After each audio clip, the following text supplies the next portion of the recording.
अंबानी के घर में पैदा हुआ है, एक बहुत रईस के घर में पैदा हुआ है, एक गरीब के घर में पैदा हुआ है। तो आप सोचिए इन दोनों बच्चों की क्या गलती है, लेकिन उनके जन्म स्थान से अब उनका पूरा जीवन बदलने वाला है। आखिर ऐसा क्यों होता है कि हम लोग जीवन में इतना अच्छा कर्म करते हैं फिर भी हमारे साथ बुरा हो जाता है। आपने देखा होगा कई लोग ईश्वर से यही शिकायत करते हैं कि मैंने किसी का कभी बुरा नहीं किया, कभी किसी का बुरा नहीं चाहा, फिर भी मेरे साथ गलत क्यों हो रहा है। और आखिर हमारा जो कर्म सिद्धांत है जो ईश्वर ने बनाया है वो किस तरीके से काम करता है। क्योंकि क्या होता है, आप चाहे कितने भी तरीके की किताबें पढ़ लीजिए, उपनिषद पढ़ लीजिए, आपको सही ज्ञान मिल नहीं पाता। और क्यों नहीं मिल पाता उसके बारे में भी हम बात करते हैं। देखिए, हम बात करते हैं आज कर्म सिद्धांत के ऊपर कि आखिर अगर कर्म हम लोग जैसे करते हैं कि हमें वैसा परिणाम मिलता है, या फिर सब कुछ पहले से लिखा हुआ है तो फिर कर्म करने की क्या आवश्यकता है, या फिर जब ईश्वर सब कुछ कर रहा है तो वो देख रहा है तो फिर कई लोगों के साथ गलत होता हुआ वो कैसे देख लेता है। आज हम इन सभी विषयों पर बात करेंगे। कि कहा जाता है कि कई बार आपने देखा होगा, जैसे आज के टाइम पे बहुत सारे ऑनलाइन गेम चलते हैं। उस गेम में क्या है, ऑनलाइन गेमिंग है, उसमें आप जैसा कंट्रोल करेंगे वैसा ही वो आपका कैरेक्टर चलेगा। ठीक इसी प्रकार से जब ब्रह्म ने इस सृष्टि की रचना की तो कहा जाता है उसने एक सिमुलेशन की तरह तैयार किया, यानी कि उसके अंदर आपको सजीव बना दिया है, लेकिन आप जो करते हैं वो पूर्ण रूप से आपके ऊपर निर्भर होता है। तो फिर इसमें कर्म क्या होते हैं और हमारा पुनर्जन्म कैसे होता है। देखिए, ईश्वर ने हम सभी को समान बुद्धि दी है, हमको सोचने का अधिकार दिया है, हमको सोचने समझने का, तर्क देने की हमें बुद्धि दी है, जिससे हम निर्धारित कर सकते हैं कि क्या सही है क्या गलत है। लेकिन फिर भी कई बार ऐसा होता है कि हम लोग अपने लाभ के लिए या अपने स्वार्थ के लिए कई सारे गलत कर्म कर देते हैं, और जिसका परिणाम कई बार हमें अच्छा मिलता है, कई बार बुरा मिलता है। तो आखिर ऐसा क्यों है, सबके लिए वो समानता क्यों नहीं है। जब इस सृष्टि की रचना हुई थी तो ईश्वर ने इस प्रकार लोगों को बनाया है कि ईश्वर कहते हैं कि मैं भी आपके कर्म बंधनों को काट नहीं सकता। अगर ईश्वर खुद भी चाहे कि इस व्यक्ति को मोक्ष मिल जाए तो ईश्वर उसमें सहायता नहीं कर सकते, क्योंकि जो प्रकृति है वो इसी ढंग से बनाई गई है कि हम जैसा काम करते हैं हमें वैसा ही परिणाम मिलता है। उससे ना 1 इंच ज़्यादा मिलता है ना 1 इंच कम मिलता है। आपने देखा जो प्रकृति है जो 25 तत्वों से मिलकर बनी हुई है, लेकिन महर्षि पतंजलि कहते हैं कि योग दर्शन में 25 तत्व से तो प्रकृति मिली हुई है, लेकिन एक तत्व और जिसको ईश्वर कहते हैं, जिसको पुरुष कहते हैं, पुरुष तत्व के भी ऊपर जो है वो ईश्वर है। तो 25 तत्वों की बनी हुई प्रकृति जिसमें हम और आप दोनों आते हैं, और 26वां तत्व है ईश्वर जो है संसार का चलाने वाला, संहार करने वाला और बनाने वाला, तीनों है। ऐसे ही जब भी हम कोई भी कर्म करते हैं तो उसका परिणाम हमें खुद भुगतना पड़ता है। आज नहीं तो कल, कल नहीं तो परसों, लेकिन वो हमें भोगना ही पड़ेगा।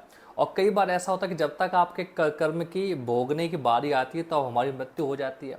जब उस समय पर आप अपने कर्म नहीं भोग पाते हैं, अब याद रखिए यहाँ वो कर्म भोगने का मतलब अच्छे या बुरे से, कर्म भोगने का मतलब सिर्फ बुरे से नहीं है, अच्छे भी हैं।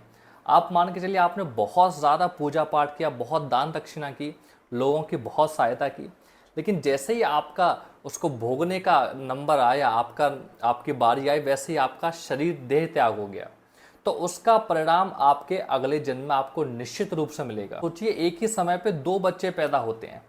एक बच्चा पैदा होता है घनी आबादी वाली एक छोटी सी बस्ती में, जहाँ एक बहुत गरीब परिवार रहता है, जिसकी माँ कई घरों में झाड़ू पोंछा करती है, पिता मजदूर है। उस घर में एक बच्चे का जन्म होता है, और दूसरे बच्चे का जन्म होता है इस दुनिया के या भारत के सबसे बड़े रईस उद्योगपति अंबानी के घर में।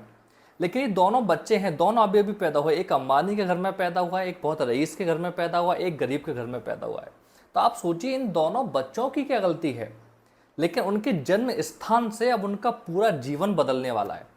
जो बच्चा गरीब घर में पैदा हुआ हो सकता है वो आगे चल के कामयाब हो जाए, या फिर ये भी हो सकता है कि आगे चल के वो कभी एसी को देख भी ना पाए, उसमें बैठने की तो बहुत बड़ी बात है। तो आखिर ऐसा क्यों होता है, इनमें भेदभाव क्यों है। इसी को कर्म सिद्धांत कहते हैं। जैसे कि हमने जो अच्छे कर्म किए थे हम भोगने ही वाले थे, तब तक हमारा जीवन समाप्त हो गया, तो इसका मतलब ये नहीं है कि आपका जो लेखा जोखा है वो समाप्त हो गया। अगले जन्म में आपको वही चीज़ें आपको अच्छे रूप में मिलती हैं। कर्म हम कर चुके हैं पहले, हम और आप हो सकता है अलग अलग स्थिति में हो। हमारा जन्म जो होता है वो पिछले कर्मों के 3 सिद्धांतों पर आधारित होता है, यानी कि आप जैसा भी कर्म करोगे, जैसा भी करोगे, वो 3 तरीके के परिणाम आपको लाके देगा अगले जन्म में। क्योंकि हम सबको पता है कि भाई जन्म तो होता ही है, आपने जो कर्म किया वो दोबारा होगा, उसकी भी हम एक वीडियो में डिटेल बात करेंगे। तो 3 तरीके से उस कर्म को हम भोगते हैं। तो देखिए, जो हमारे कर्म है वो हमारे पैदा होने के बाद तीन तरीकों से फलीभूत होते हैं, वो है जाति, आयु और भोग। इन तीनों के रूप में हमें परिणाम मिलते हैं, हम जो भी कर्म करते हैं उनका। पहला है जाति। अब जाति का मतलब ये नहीं होता कि हम किस जाति में पैदा होते, ब्राह्मण में, क्षत्रिय में, वैश्य में या शूद्र में।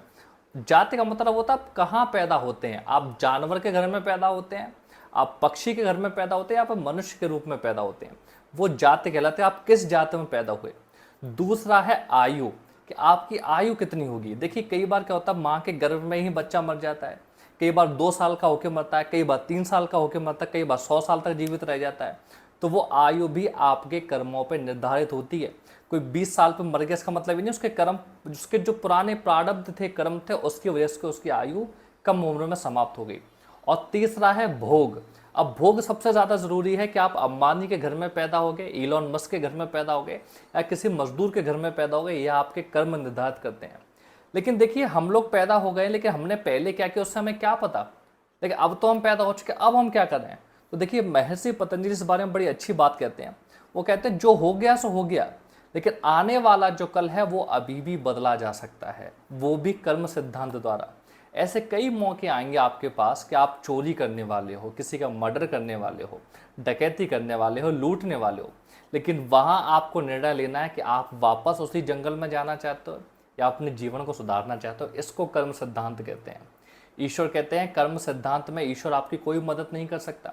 आप ईश्वर के बहुत बड़े पुजारी हैं तो ईश्वर आपकी सहायता कर देंगे, जो कठिनाई आने वाली हैं उनको सरल कर देंगे, लेकिन भोगना आपको पड़ेगा ही, आज नहीं तो कल। तो ये तरीका होता है कि हमारा जीवन जो है वो किस तरीके से निर्धारित होगा, वो पूरा पूरा हमारे कर्म के ऊपर निर्धारित होता है।